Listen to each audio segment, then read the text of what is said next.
Hello, Cuna. So I'm going to be reviewing the Main Street Town Hall interview with Senator Todd Lakey. He's our senator, and let's just hear how it goes. So I'm going to just jump around. I'll do 2x speed and review. Natural turnover Here we and go. some unnatural turnover too, but you've managed to survive 12 years. How has the legislature changed in that decade? Oh, you get new faces, and sometimes you get new perspectives. The spectrum among our party, shifts a little bit here and there. I like to think in the Senate, we're a little more reasoned and kind of take a particularly thoughtful approach. But sometimes you get new folks that they learn with experience about how the Senate operates. But I'll say, our spectrum shifts a little bit in the party with new faces depending on who's coming in. Are there issues you look back on that you're most proud of being able to tackle or problems you've been able to solve in the last 12 years? Oh boy. Yeah, I mean, it's been a great experience. I particularly appreciate the opportunities I've had over the years to support our law enforcement community. As chairman of Juvenile Rules, and I was a prosecutor when I started my career, and working with them has really been a pleasure. Whether it's taking opportunities that I look at it as strengthening our criminal laws. You have to have a balance of justice and mercy, so to speak. But I think Idaho's a great place to live because we take crime seriously and we appreciate safe communities. And supporting our men and women of law enforcement is part of that. We have some wonderful men and women that serve, and I try to be supportive of them. Love that. So let's let's delve in a little bit more on that.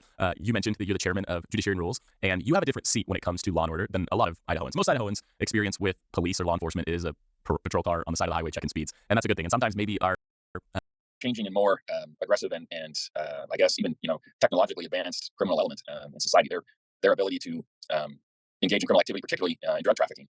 They use technology to do that. They're all about the business of making more money, and they find new ways to do that. And I think that's particularly the fentanyl issue that I know you all talked about before. But that's something that's really it's the most dangerous.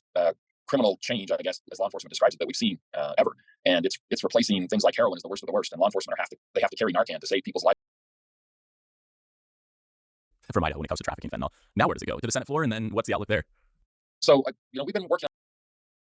So you mentioned the southern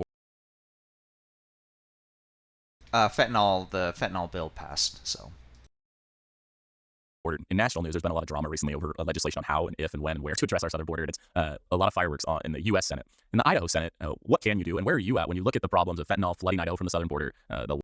Well, I mean, it's just really clear to me that the federal government, the Biden administration, has failed us in that border policy. Most of the fentanyl comes across the border from Mexico. After the cartels, they get the elements and the ingredients for fentanyl and make it in Mexico and ship it across the border through there. And there's just no control. They're not taking responsible action to limit it really in any significant way.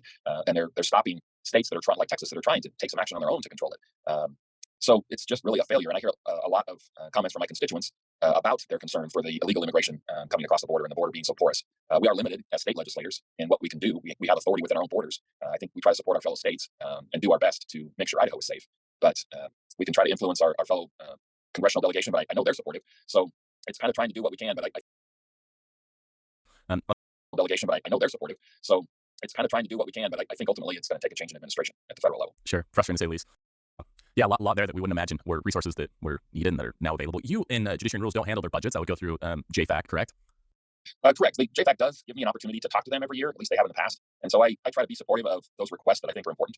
So I do get a chance to usually go in front of JFAC and say, okay, here's what law enforcement or courts are asking for, and try to be supportive that way. But I'm not on JFAC, so I don't make the actual decision. I just try to be supportive. So as you offer your views and your expertise and what your hopes are happening in budgets, how do you walk the tightrope between a fiscal conservative that wants to safeguard the public trust in their tax dollars and return as much of Idahoans' hard-earned money back to them, but also making sure that expenditures that will keep Idahoans safe and empower our police are also spent and invested? How do you make those decisions? I think it's kind of like anything else.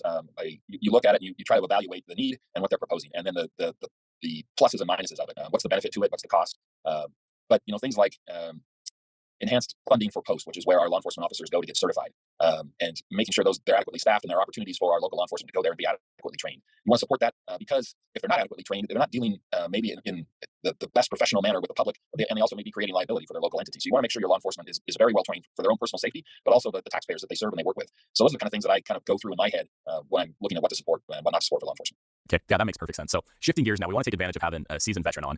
And as you look into your crystal ball, give us an update or some predictions of what you think will happen from now until the end of the session. What are some things insider baseball wise that we can look forward to seeing? Are there new issues and bills that are going to pop up out of nowhere? Are we expecting an early ending to the session? What's your prediction? Oh boy. So it's an election year. Everybody knows that we have to run again in the primary. Usually that's incentive for everybody to get done timely and get back in their districts and talk to their folks and get ready. So that's usually incentive this time of year to just be efficient and get things through. We are having there's a new approach to JFAC this year, and that's causing a little bit of friction anytime you have a new process and change. They're trying, basically the idea is they're trying to look at what's called the maintenance budget and get that looked at and passed first, and then look at specific line item requests. So that's creating a little bit of just delay as we're trying to figure out that process. They are still hearing budgets. And we should probably see, I think, that logjam break up a little bit now that things are starting to get figured out. We'll get more budgets out, but I don't know that it's really causing that much of a delay to once you get back on top of it, because they have been hearing budgets. Also, every year as Republicans, we try to provide some additional tax relief, and that's one thing as a senator I kind of have to watch and wait and see what the House gives us, because they have that constitutional responsibility to generate the tax bills from the House.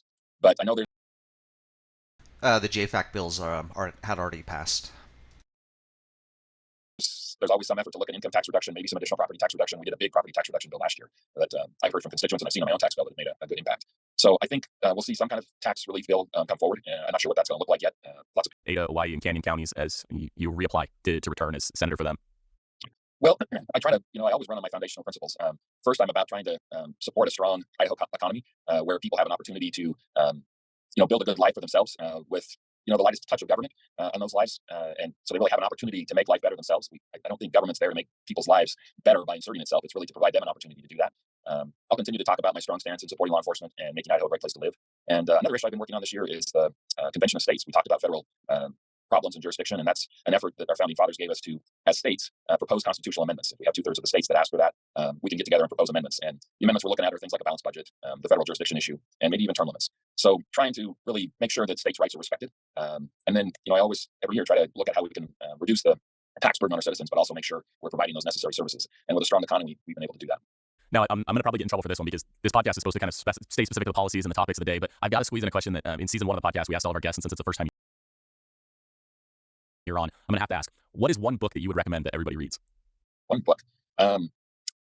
Well, I think if it's kind of personal improvement related, I really like, historically, it's 20 years old, but 7 Habits of Highly Effective People. I think it helps you focus on what's really important in life and set your values and make your decisions based on that. All right, 7 Habits. And if it's not personal improvement, one just off your shelf, what are you reading?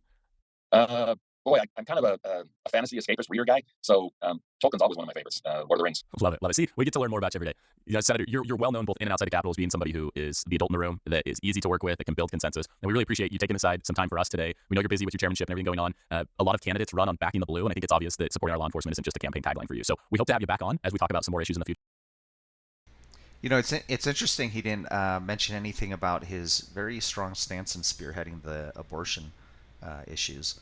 But anyway, let's see. This one was dated February 12th, so I'm not sure exactly when they recorded it, but a lot of the things that they were talking about have already passed the Idaho State side of things.